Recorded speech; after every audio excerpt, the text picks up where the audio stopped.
कर्म और नैतिकता को आमतौर पर लोग दर्शन और भावनाओं के चश्मे से देखते हैं, लेकिन क्या हो अगर हम भावनाओं को बिल्कुल साइड में रख दें और ब्रह्मांड को बस एक परफेक्ट, बेहद सख्त अकाउंटेंट के नजरिए से देखें।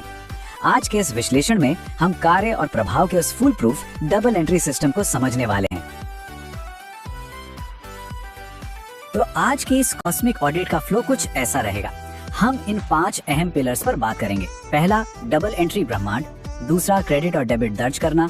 तीसरा, बदला लेने का खराब ROI। चौथा, अनंत बैलेंस कैरी फॉरवर्ड। और पांचवा, कर्म खातों को बंद करना। चलिए शुरुआत करते हैं। सेक्शन 1, डबल एंट्री ब्रह्मांड यानी वास्तविकता का मौलिक लेखा सिद्धांत। ये डबल एंट्री कर्मा आखिर है क्या? इसे ऐसे समझते हैं कि ब्रह्मांड हर एक इंटरैक्शन को इस कठोर सिस्टम से प्रोसेस करता है। कोई भी काम, कोई भी एक्शन इस अल्टीमेट ऑडिटर की नजर से बच नहीं सकता।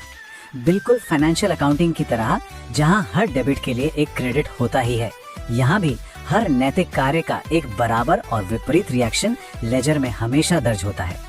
ये एक पूरी तरह से निष्पक्ष, गणितीय रूप से सटीक और भावनाओं से एकदम परे चलने वाला प्रोसेस है। अब आगे बढ़ते हैं। सेक्शन 2, क्रेडिट और डेबिट दर्ज करना। देखते हैं कि हमारे रोजमर्रा के नैतिक लेन देन कैसे ट्रैक होते हैं। ये स्थिति किसी अन्याय पर ब्रह्मांड की तुरंत होने वाली अकाउंटिंग प्रतिक्रिया को दिखाती है। मान लीजिए, जब कोई किसी को बेवजह चोट पहुंचाता है, तो एक अकाउंटेंट के नजरिए से यह सिर्फ एक सीधा लेन देन है। अन्याय करने वाले आक्रामक को तुरंत उसी अमाउंट का एक डेबिट मिल जाता है, और दूसरी तरफ जो पीड़ित है उसे अपने लेजर में एक फुल क्रेडिट एंट्री मिलती है, क्योंकि उसने वो पीड़ा सहकर उस लेन देन का भुगतान कर दिया है।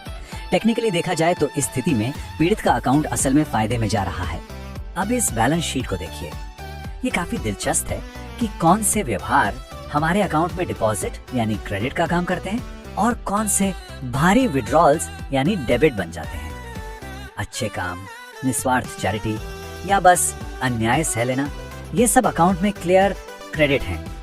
वहीं दूसरी ओर किसी को नुकसान पहुंचाना, गुस्सा करना या जलन की भावना, ये सब सीधे डेबिट हैं।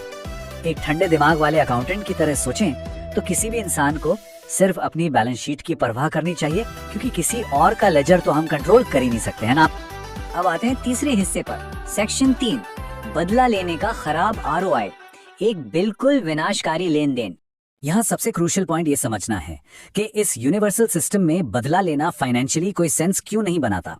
इसके गणित को देखिए। मान लीजिए बदले की कार्रवाई की जाती है। ये हुआ स्टेप 1। स्टेप 2 में क्या होता है? नुकसान पहुंचाने के कारण बदला लेने वाले के खुद के बही खाते में एक बहुत भारी डेबिट दर्ज हो जाता है, और असली अकाउंटिंग गड़बड़ तो स्टेप 3 में आती है। जो मूल आक्रामक था, जिसने शुरुआत में गलती की थी, उसे अब दी गई नई पीड़ा के बदले एक मुफ्त क्रेडिट मिल जाता है। मतलब बदला लेने से असल में उसी इंसान का फायदा हो गया जिसने सबसे पहले चोट पहुंचाई थी, और बदला लेने वाले का अपना खाता दिवालिया हो गया। चलिए अब अगले फेज में चलते हैं।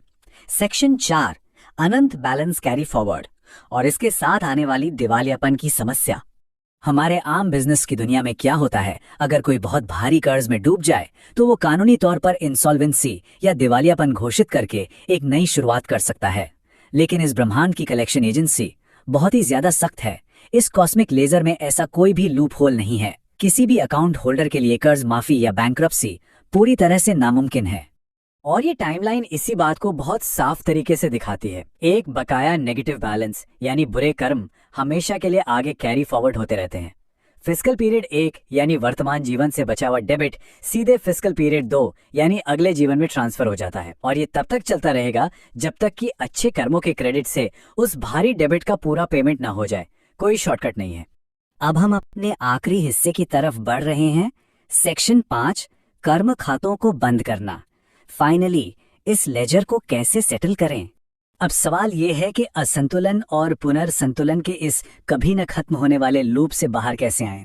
इसके लिए एक बहुत ही सख्त अकाउंटिंग रूल को फॉलो करना होगा।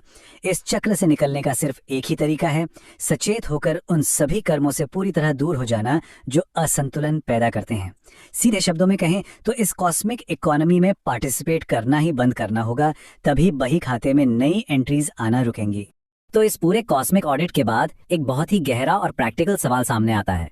जब हर इंसान की बैलेंस शीट का फाइनल ऑडिट होगा तो उसकी गणितीय स्थिति क्या होगी? क्या वो लेजर पूरी तरह से बैलेंस निकलेगा या फिर वो अनंत काल तक चुकाए जाने वाला एक बकाया कर्ज बन जाएगा।